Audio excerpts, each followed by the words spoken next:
São 10 horas e 47 minutos, hora da deliciosa coluna Sem Papas na Língua com o professor Dionísio da Silva. É um prazer enorme recebê-lo e fazer essa coluna contigo às quintas-feiras aqui na Band News FM. Bom dia, professor.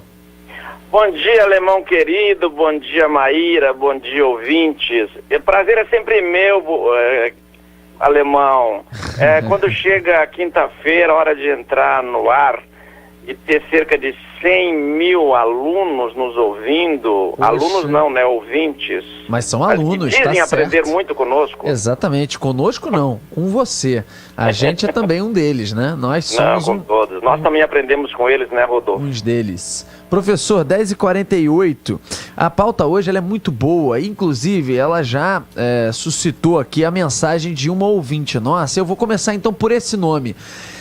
A Regina Garcia, porque o Boechat agora há pouco estava anunciando a coluna e os nomes que você ia explicar, enfim, a origem e tudo mais, dos municípios e tudo.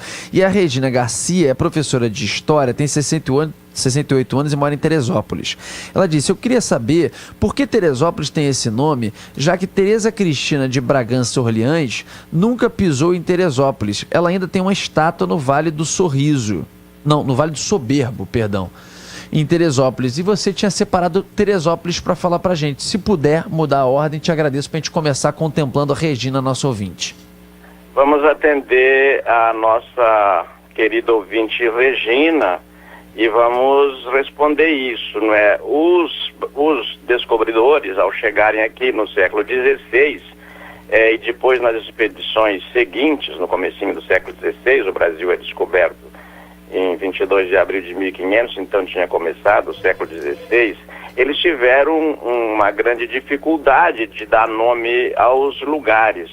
Então eles optaram por reconhecer os nomes dos indígenas, os nomes que os indígenas tinham dado ali de acordo com a língua deles, e às vezes, para não perder a localização, como eram católicos, então acrescentaram o nome de um santo, mas mantiveram o nome anterior, por exemplo, Piratininga. Piratininga é onde se seca peixes ao sol. Então, São Paulo de Piratininga. E a outra forma que adotaram três básicas. A primeira foi essa, a segunda foi usar um composto grego que era conhecido de todos, polis, não é? Para dizer aqui se trata de uma cidade. E com este nome, homenagear a personagem, o nome da pessoa ali. Por exemplo, Rodolfo, eu sou de Santa Catarina, a capital é Florianópolis. Homenageia o Floriano Peixoto, né? Que ninguém gosta, aliás, né? Petrópolis, Teresópolis, né? Petrópolis homenageia Dom Pedro II. Teresópolis homenageia a esposa do Dom Pedro II, a Teresa Cristina. Olha. E a nossa ouvinte tem razão. Não sei se ela nunca esteve lá, de todo modo, a homenagem foi para ela. Olha, e ela foi apelidada de mãe de brasileiros, ela foi uma imperatriz muito importante, não é? E, enfim, o poder manda, né? E manda quem pode, obedece quem precisa. Resolveram que aquele era o nome da cidade. Agora, o professor já explicou duas, então, né, Maria? Petrópolis e Teresópolis. E você estava falando, professor, dos nomes dados em homenagem aos índios, e Goitacazes, em Campos, também tem a ver com os índios, né? Olha, Maíra, bom, Rodolfo, agora eu conheço a Maíra, né? Sei que não é uma gravação. O Goitacazes, muito bem lembrado,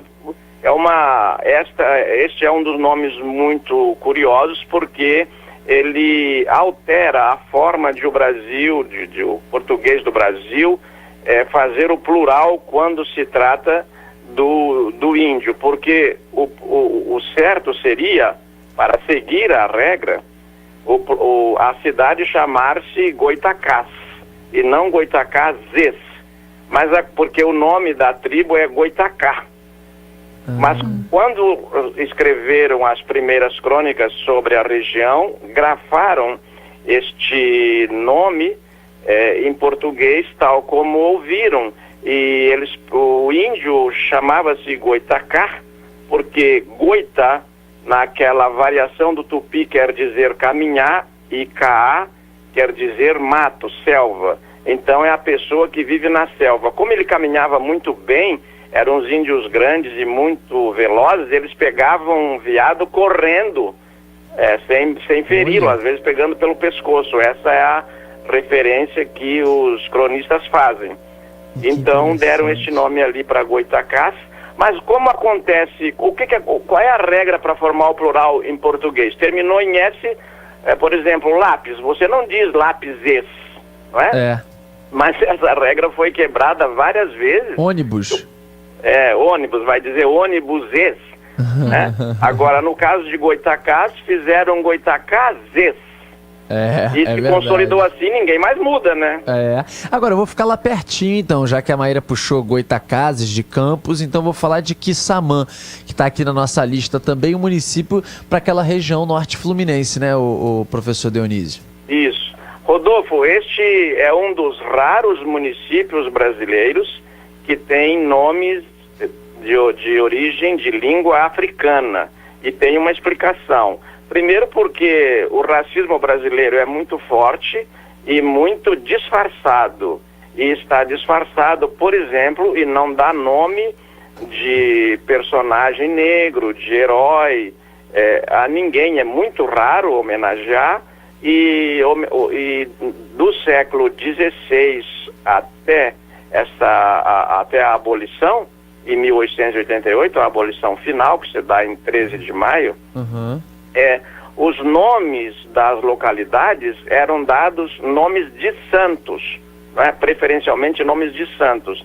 E como eu dizia no começo desse programa, mesmo quando o nome já existia e o índio conhecia aquele local pelo nome da língua dele, se acrescentava o nome de santo ou mesmo se mudava.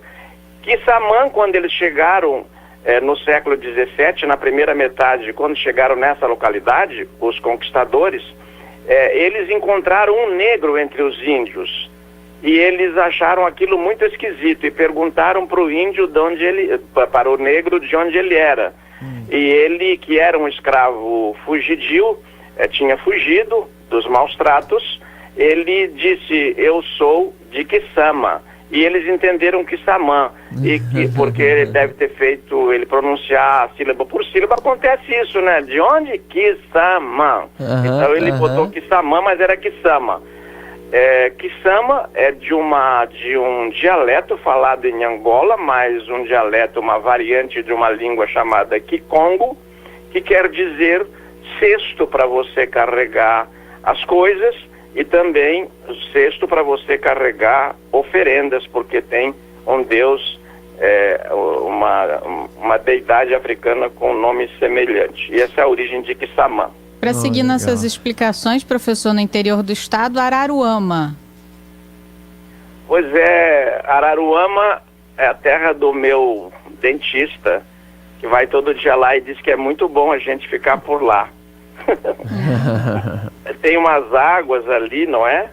Vocês conhecem Araruama? Eu conheço, sim, de passagem. A Tatiana Campbell tá aqui fazendo que sim. Você foi o quê? Passou a infância lá, Tatiana Campbell? Não, eu fui há uns 3 anos atrás passar uns dias lá com meus amigos. Passar uns dias, região dos lagos, pegar uma praia. Você conhece, professor? Conheço. Araruama, aquela zona ali é muito bonita. Se não me engano, Rodolfo, ali por perto mora um ouvinte nosso que não perde um programa nosso, que é o José Carlos Lourenço, porque ele vive perguntando. Ele mora em São Pedro da Aldeia. É no caminho ou eu estou enganado?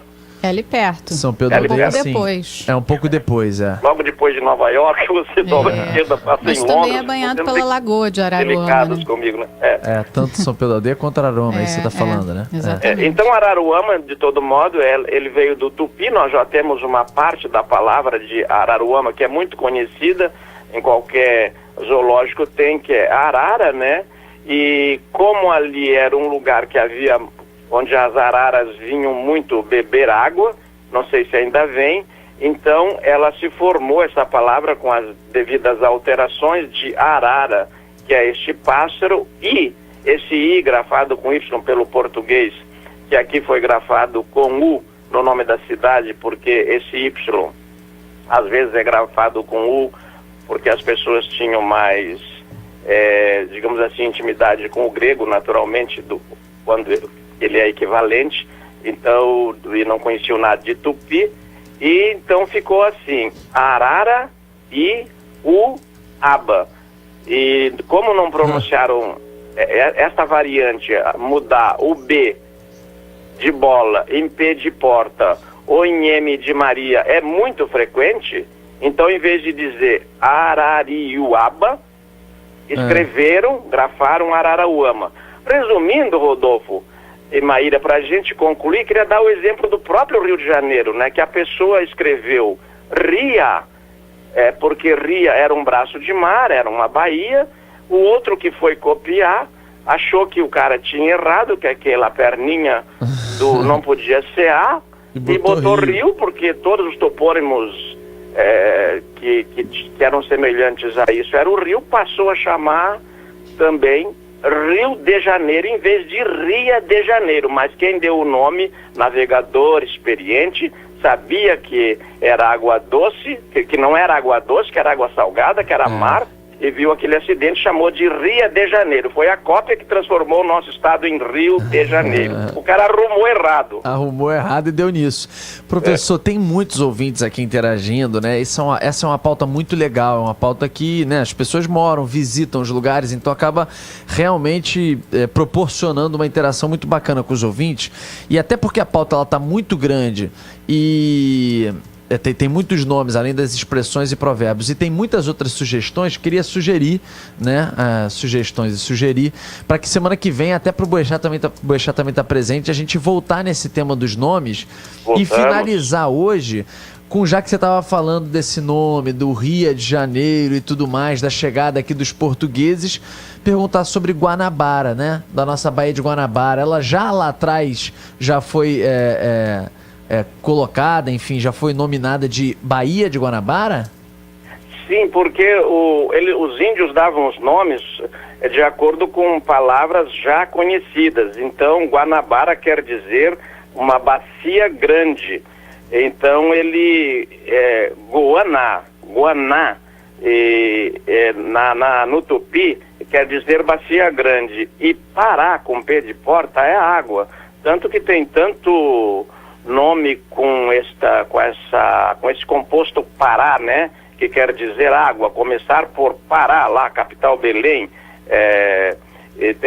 Tem muito étimo com Pará, ou com uma pequena variação, significando água. Então, Guaná é bacia, Pará é água, eles diziam Guanapará. Mas quem registrou entendeu esse P de porta como B, e transformou a palavra, em vez de Guanapará, em Guanabara. Quem explica isso muito bem, com detalhes, se alguém tiver interesse, é um professor da USP, o Francisco da Silveira Bueno, que escreveu um dicionário, um grande dicionário etimológico prosódico da língua portuguesa, em 8 volumes, e que ele, inclusive, ele fica furioso quando... dão origem errada, porque ele estudou a vida inteira isso, né? Mas olha, Guana, bacia, Bará, água, bacia d'água, né? Enfim, falando da Baía de Guanabara, que lá atrás tinha até baleia. Pescaram tanto as baleias, depois ela vai ficando também poluída, aí que as baleias sumiram de vez, mas tinha até baleia, século XVII, enfim, século XVIII, pesca de baleia na Baía de Guanabara. Professor, tem quadro que mostra isso. Como eu não sou politicamente correto, às vezes também tem baleia nas margens.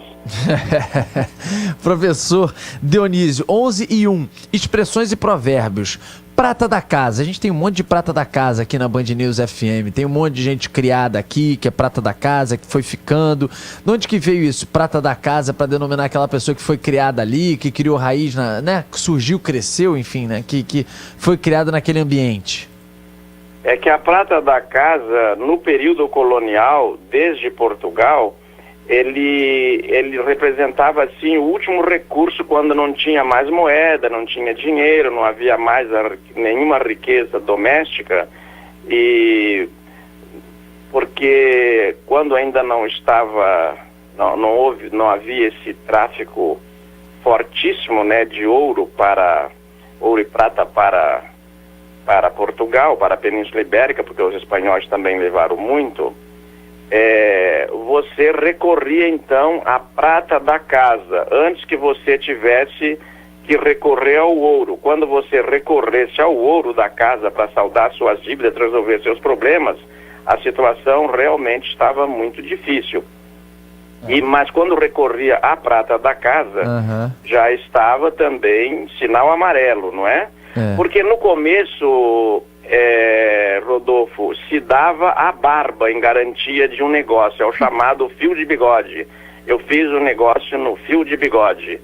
Mas quando depois passaram a não aceitar mais fio de bigode, algumas pessoas sequer tinham bigode para garantir, porque morriam muitos homens nas guerras e ficavam as mulheres e não tinham bigode, por norma não tinham bigode. E não se dava o fio de bigode feminino para negócio. Então se dava a prata da casa como garantia de que era uma coisa boa. E depois ela entrou, mudou muito essa expressão e passou até a designar aqueles gurizinhos lá do teu Fluminense que são a prata da casa. Então, o Abel, como sempre faz, vai trazer para o time titular, pode marcar. Ele fez assim no Internacional e deu muito certo. É verdade. Vai, Maíra. Professor, e tratar direito a coisa pública? Que pouco fazem. Gostei, né? Tudo que não fazem no estado do Rio de Janeiro, mas está lá escrito em latim, dentro da bandeira do Rio de Janeiro. Recte rem publicam gerere. Tratar direito à coisa pública, gerir direito à coisa pública, mas o gerere ali é mais de administrar. Então, é administrar direito à coisa pública. Esse rem publicam deu a palavra república para nós, aliás, a coisa pública. Recte quer dizer retamente, direito. Então, recte rem publicam gerere está escrito, portanto, em latim, dentro da bandeira do Rio de Janeiro, e os governadores não cumprem, hein? É uma frase latina. A maioria dos estados brasileiros tem frases latinas nos seus estandartes, nas suas bandeiras, como é exemplo aquela que acabou de ser muito invocada nesse 21 de abril, que é a de Minas Gerais, não é? Libertas quaesera tamen, que aliás tem uma palavrinha demais, como já explicamos, porque libertas quaesera já quer dizer liberdade que tarda, tamen todavia, já faz parte do verso seguinte, mas enfim, era comum que as pessoas que tinham essa intimidade com o latim trouxessem uma frase latina para servir de guia, de lema e de provérbio para a gente seguir. Só que trouxeram para a bandeira do Rio de Janeiro, mas ninguém seguiu, né? Exatamente, ultimamente. Ninguém seguiu, é só na teoria. E para finalizar, essa é ótima. Quem cala, consente. A ideia de que você deve calar, e que diz, né, a fala é de ouro, a fala é de ouro, mas o silêncio é de prata, sempre se recomenda que a pessoa cale. E aqui é um provérbio interessante, porque recomenda que você fale, porque se você cala, você consente. Ela veio lá do Tucídides, quando narra a Guerra do Peloponeso, e todo mundo trouxe essa frase que foi originalmente pronunciada em grego para o latim. No latim ela atravessou 2 milênios, chegou ao português, mas ela se dizia assim: qui tacet consentire videtur. Aquele que cala, ele consente em ver. Então quer dizer, ele cala, mas ele viu.